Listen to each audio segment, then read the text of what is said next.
चलिए स्टार्ट कर रहे हैं हम लोग। आज हम लोग क्या समझने वाले हैं, सबसे पहले अपने क्लास 12 झारखंड बोर्ड का क्लास 12 का हम लोग पहले सिलेबस समझते हैं। हम लोग को पढ़ना क्या क्या है, ठीक है ना। सिलेबस में सबसे पहले आज हम लोग अकाउंट्स का सिलेबस के बारे में डिस्कस करेंगे, ठीक है। एग्जाम का पैटर्न कैसे रहने वाला है उसके बारे में डिस्कस करेंगे, ठीक है। और एग्जाम एक्सपेक्टेड कब होने वाला है उसके बारे में भी डिस्कस करेंगे, ठीक है ना। तो सेशन हम लोग का, आप लोग का जो सेशन पड़ेगा 24 और 25 का सेशन पढ़ने वाला है आप लोग का, ठीक है। तो पहले अकाउंट्स का हम लोग जान लेते हैं। अकाउंट्स में कितना पार्ट आपको आप लोग को देखने को मिलेगा। तो आप लोग को अकाउंट्स में दो पार्ट देखने को मिलेगा, पार्ट ए और आपको देखने को मिलेगा पार्ट बी। दो पार्ट अकाउंट में दिखने को मिलेगा, ठीक है। लेकिन आप लोग का बुक्स जो आएगा एक साथ कंबाइंड होकर के आता है, ठीक है। तो उसी में पार्ट ए और पार्ट बी रहेगा। एक्चुअली में उसमें तीन पार्ट है देखा जाए तो सबसे पहला जो पार्ट दिखने का मिलेगा, ठीक है, ये दिखने को मिलेगा नॉट फॉर प्रॉफिट ऑर्गेनाइजेशन। पहला पार्ट में जो है आपको पहला जो यूनिट देखने को मिलेगा उस चैप्टर का नाम है नॉट फॉर प्रॉफिट ऑर्गेनाइजेशन। मतलब वैसा ऑर्गेनाइजेशन जो प्रॉफिट के लिए काम नहीं करता, ठीक है।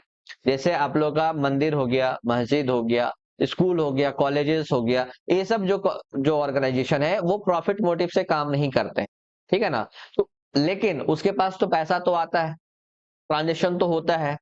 तो जब ट्रांजेक्शन हो रहा है, पैसा आ रहा है, तो रिकॉर्ड तो कहीं ना कहीं होगा। तो उसका अकाउंट के बारे में हम लोग को डिस्कस करना है। और ये चैप्टर एक ही चैप्टर है और इससे अकेला 10 मार्क्स का क्वेश्चन आप लोग को देखने को मिलेगा। अकेला एक चैप्टर है, अकेले 10 मार्क्स का है इस चैप्टर से, ठीक है।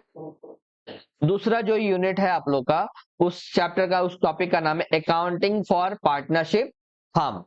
पार्टनरशिप कैसे कर करके, पार्टनरशिप हम लोग कर करके बिजनेस कैसे चलाते हैं, इसके बारे में इस टॉपिक में डिस्कस करेंगे, ठीक है ना। इसके अंदर में अभी चैप्टर्स वगैरह भी आएंगे। इसमें अंदर में 5 से 6 चैप्टर है इस यूनिट के अंदर में, ठीक है। तो ये पूरा यूनिट मिला करके कितना मार्क्स का है आपका, 30 मार्क्स का, ठीक है।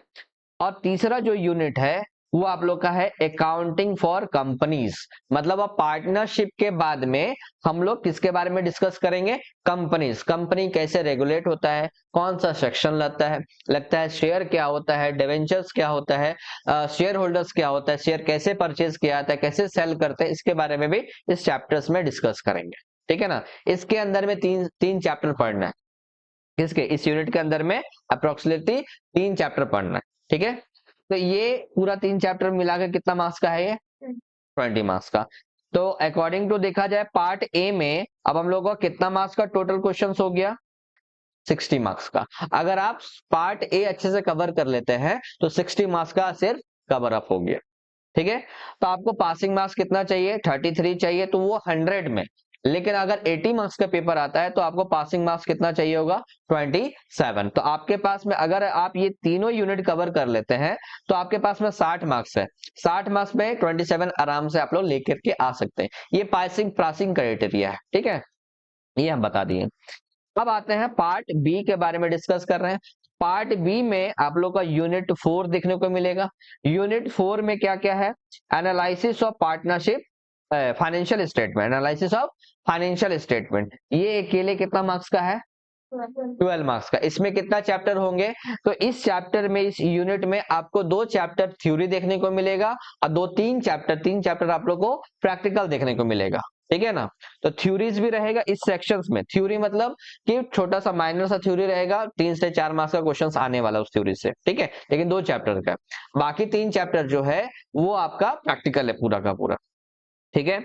और पांचवा जो यूनिट है वो यूनिट नहीं, एक्चुअली में ये चैप्टर ही है। ये चैप्टर का नाम क्या है, कैश फ्लो स्टेटमेंट, ठीक है। इससे कितना मार्क्स का क्वेश्चन आता है, 8 मार्क्स का। मतलब अकेला एक क्वेश्चन 8 मार्क्स का। जैसे इसमें हम लोग पढ़े थे नॉट फॉर प्रॉफिट ऑर्गेनाइजेशन में 10 मार्क्स का चैप्टर ही था, ये एक्चुअली में चैप्टर ही है, यूनिट नहीं। इसके अंदर में और कोई चैप्टर्स नहीं है। उसी तरीका से कैश फ्लो एक ही चैप्टर ही है और उसको यूनिट भी बोला जाता है। तो टोटल कितना मार्क्स हो गया इधर आपका, 20 मार्क्स का कंप्लीट हो गया, ठीक है। तो आपका जो पेपर आने वाला है बाबू कितना मार्क्स का आएगा, 80 मार्क्स का पेपर आने वाला है, प्लस 20 मार्क्स का आप लोगों को क्या देखने को मिलेगा, बताइए। 20 मार्क्स क्या देखने को मिलेगा, ये प्रैक्टिकल देखने को मिलेगा, जो कि आप लोगों को कॉलेजेस से या स्कूल्स वगैरह से ले लिया जाएगा, ठीक है ना। स्कूल में आप लोगों को प्रोजेक्ट बनाने के लिए दिया जाएगा कि इस टॉपिक पे आपको बना करके आना है, वो स्कूल पे डिपेंडेंट है। तो 20 मार्क्स में से आराम से 17, 18, 19 मिल जाता है आप लोग का। ठीक है, आप लोग को ध्यान देना है 80 मार्क्स का पेपर पे ध्यान देना पूरा का पूरा। ठीक है, सिलेबस थोड़ा सा भास्ट है, लंबा है, प्रोसेसिंग लंबा है, कैलकुलेशन ज्यादा है, इसलिए ध्यान से एक एक क्वेश्चन हम लोग यहाँ पे डील करेंगे।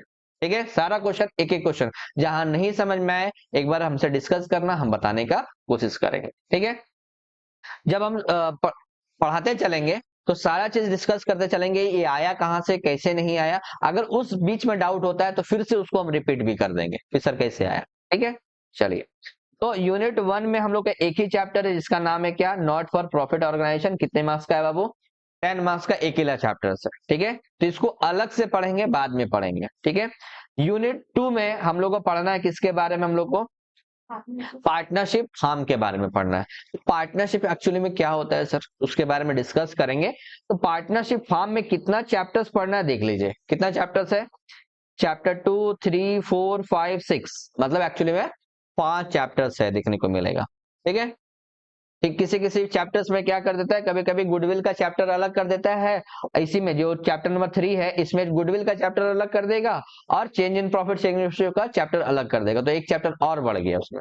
ठीक है, किसी किसी में रिटायरमेंट जो है, ये चैप्टर नंबर 5 जो है रिटायरमेंट, ये रिटायरमेंट का सेक्शन अलग चैप्टर कर देता है और डेथ का चैप्टर अलग कर देगा, तो चैप्टर एक और बढ़ जाएगा उसमें। ठीक है ना, तो अप्रोक्सीमेट मान के चलो कि 5 चैप्टर हम लोग को सिर्फ पार्टनरशिप पढ़ना है। इससे टोटल कितने मार्क्स का आने वाला है, 30 मार्क्स का। ठीक है, और सबसे इंपॉर्टेंट जो चैप्टर है एडमिशन रिटायरमेंट, एडमिशन रिटायरमेंट और डिसोल्यूशंस, ये 5 चैप्टर, 3 चैप्टर जो है बहुत ज्यादा इंपॉर्टेंट है।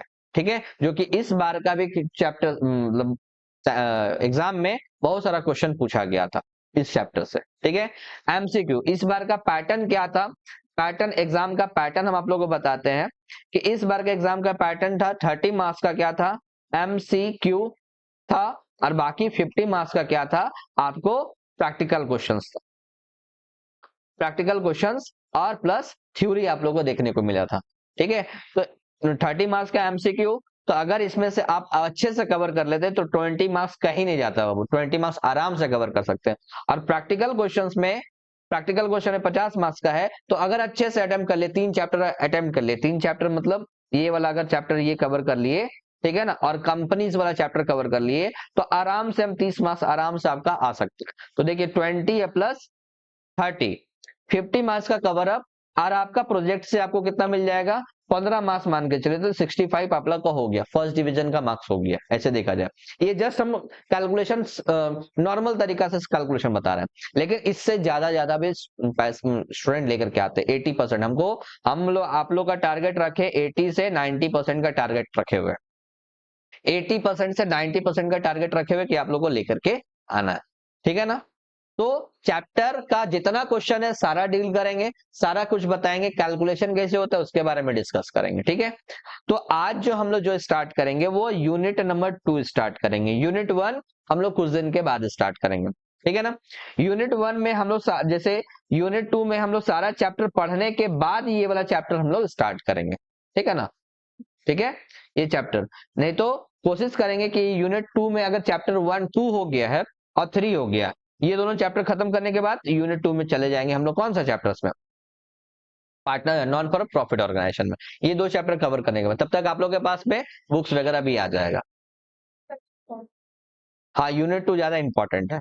ठीक है, तो अब हमको इसको भी तो लेके चलना होगा, ये अकेला चैप्टर है, एक ही मार्क्स का, एक ही चैप्टर है पूरा 10 मार्क्स का, तो इसको भी तो देखना चलना। इसमें 5 चैप्टर है 30 मार्क्स का, तो ईच चैप्टर देखोगे तो आपका 6 मार्क्स 7 मार्क्स का क्वेश्चन चैप्टर बन जाता है। अगर 6 मार्क्स का देख लेते हैं तो देख लीजिए 6 मार्क्स का बन जाता है ना, 6 मार्क्स का सबका बन जाता है, तो 30 मार्क्स का हो जाता है। लेकिन ये अकेला चैप्टर जो 10 मार्क्स का है, तो उस पर ध्यान देना होगा ज्यादा हमको। ठीक है, तो आज हम लोग जो चैप्टर डिस्कस करेंगे किसके बारे में डिस्कस करेंगे, पार्टनरशिप डिस्कस करेंगे। ठीक है, ठीक है, इधर तो समझ में आया, चलो आगे हम लोग डिस्कस करते हैं।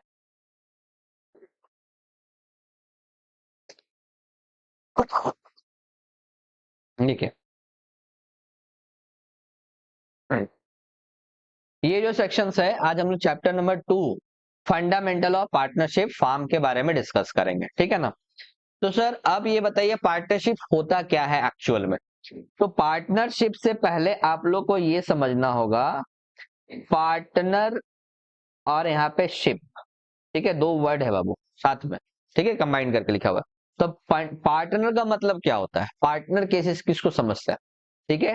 तो दो पर्सन है जो कि नोन भी हो सकता है अननोन भी हो सकता है, ठीक है। दो पर्सन, ये दोनों क्या कर रहा है, एक दूसरे के साथ में क्या है, किस रिलेशनशिप में है, किस में है, रिलेशनशिप में, चाहे वो भाई हो बहन हो, ठीक है, माँ हो पापा हो, जो भी हो, दो पर्सन एक साथ में क्या है, किसी रिलेशनशिप में है, तो उसको हम लोग क्या बोलते हैं, पार्टनर बोलते हैं, पार्टनर बोलते हैं।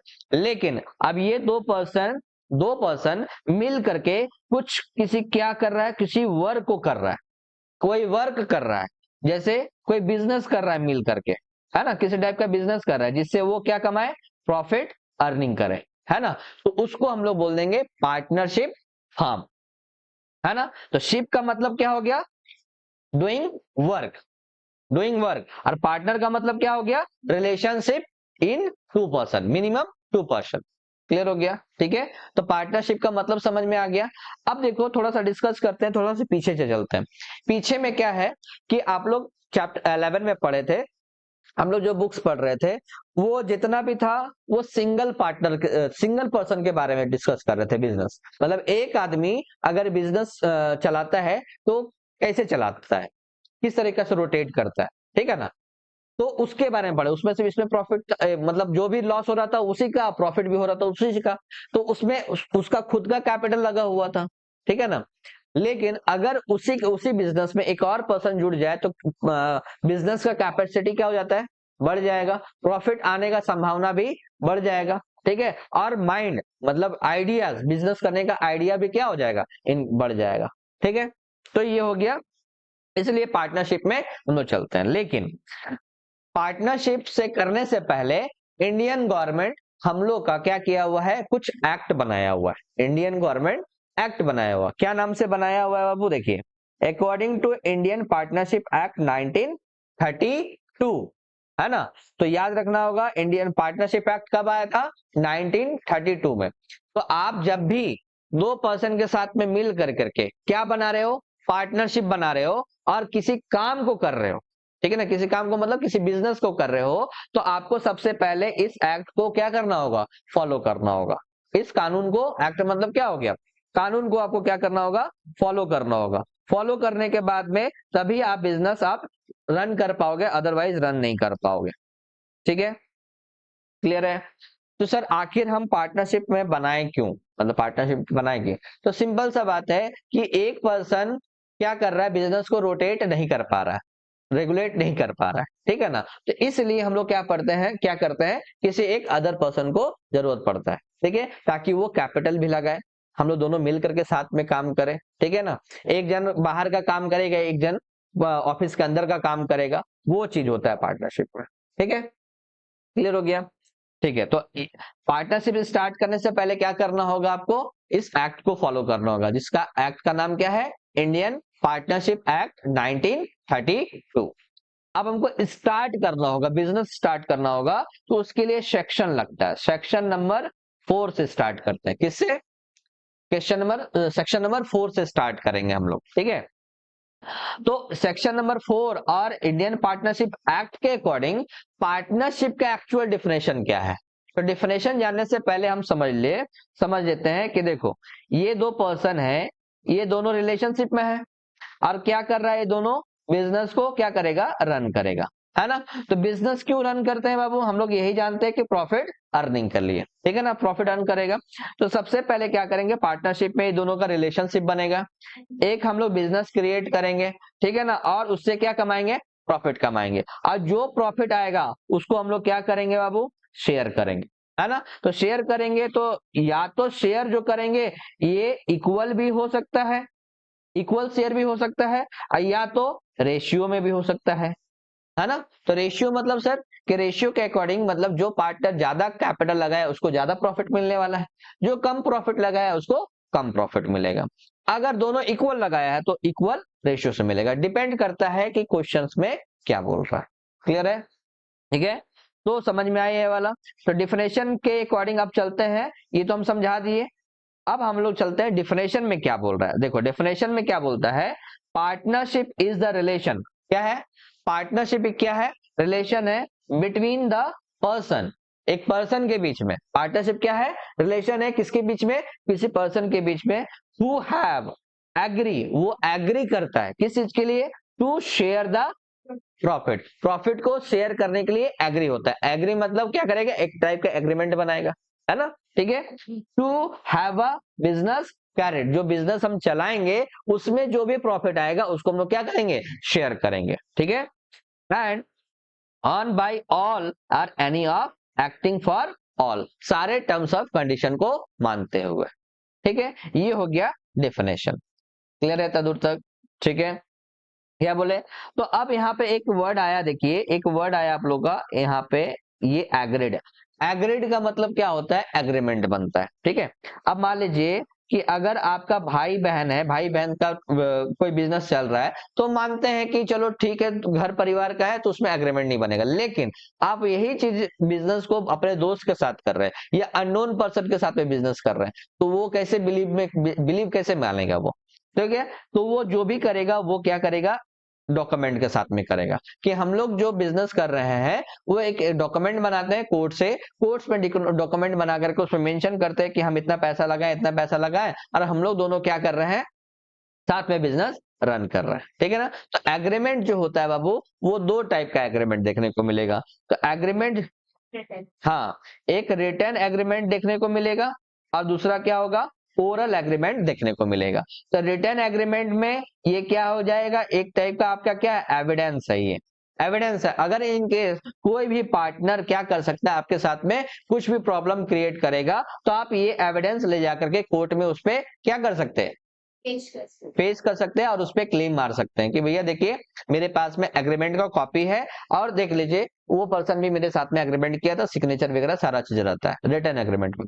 ओरल एग्रीमेंट में क्या होता है? उसमें सिर्फ पेपर वर्क नहीं होता, सिर्फ मुंह से बोल दिया जाता है ना? वर्ड में वो डिफाइन करता है। तो सर ऐसा बिजनेस चलता है क्या? ओरल वाला चलता है बाबू। कौन सा बिजनेस चलता है ऐसा? सीजनल बिजनेस उसको बोलते हैं। सीजनल मतलब कुछ समय के 10 दिन के लिए, 5 दिन के लिए जो बिजनेस चलता है वो ओरल बिजनेस पे चलता है। जैसे अभी मान लीजिए ये आने वाला है, मान लीजिए कोई बिजनेस चले, जैसे राखी आने वाला है, तो राखी का स्टॉल लगा रहे हैं, दो पर्सन मिल करके स्टॉल लगा दिया। कितना दिन चलेगा राखी का? राखी तक ही चलेगा। तो 5 दिन पहले से वो स्टॉल लगाएगा, 5 दिन लगाया, 5 दिन में जितना प्रॉफिट आया, राखी खत्म, जितना भी उसमें प्रॉफिट हुआ है डिस्ट्रीब्यूट करके खत्म। वो दोनों के बीच में रिलेशन भी खत्म हो जाएगा, है ना? क्यों? क्योंकि वो लॉन्ग टर्म तक का नहीं ना यूज कर रहा है। तो ओरल एग्रीमेंट जो यूज करते हैं हम लोग, लॉन्ग टर्म के लिए यूज नहीं करते, शॉर्ट टर्म के लिए यूज करते हैं। ठीक है। और जो रिटर्न एग्रीमेंट है वो हम लोग लॉन्ग टर्म के लिए यूज करते हैं, ताकि लंबे समय तक इस बिजनेस को क्या किया जाए? रन किया जा सकता है। क्लियर हो गया? इतना तो समझ में आया? ठीक है। तो अब इसके बारे में हम लोग समझते हैं कि अब ये बिजनेस में, कौन सा बिजनेस में? पार्टनरशिप बिजनेस में फीचर्स क्या क्या है। ठीक है। इसका फीचर्स में है, तो सबसे पहला क्या फीचर्स आता है बाबू? इसमें सबसे पहला फीचर्स आता है कि मोर टू और मोर पर्सन होना चाहिए। ठीक है। Two minimum, two. अब मैक्सिमम कितना जाएगा सर? मैक्सिमम अभी तक इसमें मेंशन नहीं किया, इस पार्टनरशिप एक्ट में कहीं पे मेंशन नहीं कि कितना मैक्सिमम होना चाहिए, लेकिन कंपनीज एक्ट में मेंशन रहता है कि 50 मिनिमम होना चाहिए। 50 मेंबर के साथ में हम पार्टनरशिप फार्म को रन कर सकते हैं। मिनिमम कितना बाबू? मिनिमम 2, मैक्सिमम कितना? 50 हो सकता है। ठीक है। नंबर टू, नंबर 2 फीचर्स आएगा, ये दोनों के बीच में क्या बनेगा? एग्रीमेंट बनेगा। ठीक है। तो एग्रीमेंट कैसा होगा? हम लोग पढ़े, रिटर्न भी एग्रीमेंट होगा, और कैसा एग्रीमेंट होगा? ओरल एग्रीमेंट भी होगा। तीसरा नंबर हम लोग पढ़ते हैं, तीसरा नंबर में क्या होगा? Sharing, sharing of profit. Profit को क्या करेंगे? शेयर करेंगे। ठीक है। तो या तो इक्वल भी हो सकता है, या तो इक्वल होगा, या तो रेशियो में होगा, डिपेंड। हाँ तो सेम ही बटेगा ना, लॉस भी हुआ तो इक्वल बटेगा या तो रेशियो में बटेगा, जैसे भी आया। तो सिर्फ प्रॉफिट नहीं है, लॉस भी इंक्लूडेड है इसमें। ठीक है, फोर्थ नंबर जो है इसमें हम लोग देखने के मिलेगा, इसका कोई नो सेपरेट सेपरेट एग्जिस्टेंस, इसका कोई सेपरेट एग्जिस्टेंस नहीं होता है। ये एक्ट से ही चलेगा और बंद भी होगा तो एक्ट से ही बंद होगा। ठीक है ना, एग्रीमेंट मतलब एक्ट का मतलब क्या होगा, जब तक एग्रीमेंट है तब तक चल रहा है, एग्रीमेंट खत्म फार्म भी खत्म। ठीक है, ये कुछ आप लोगों को फीचर्स बताएं। उसमें और एक फीचर्स क्या हो सकता है, पांचवा नंबर फीचर्स जो है relationship, relationship of principal and agent. ठीक है, मतलब दो पर्सन जो है इसमें, एक पर्सन क्या होगा, प्रिंसिपल होगा, एक एजेंट होगा, या तो दोनों प्रिंसिपल होगा या तो दोनों एजेंट होगा, है ना। तो जैसे दोनों मिलकर चलाया है तो दोनों मालिक है। ठीक है, और दोनों क्या है, वर्कर भी है, दोनों वही वर्क कर रहा है। ठीक है, तो एजेंट भी दोनों हो गया और प्रिंसिपल भी दोनों हो सकता है। ठीक है, तो रिलेशनशिप समझ में, relationship of principal and agent, agent का लिए काम करेगा, प्रिंसिपल के लिए भी काम करेगा और एजेंट के लिए भी काम करेगा। समझ में आया इतना दूर तक? ठीक है, इतना दूर क्लियर है? ठीक है, तो इतना दूर तक पहले लिखिए, उसके बाद फिर आगे डिस्कस करेंगे। ठीक है।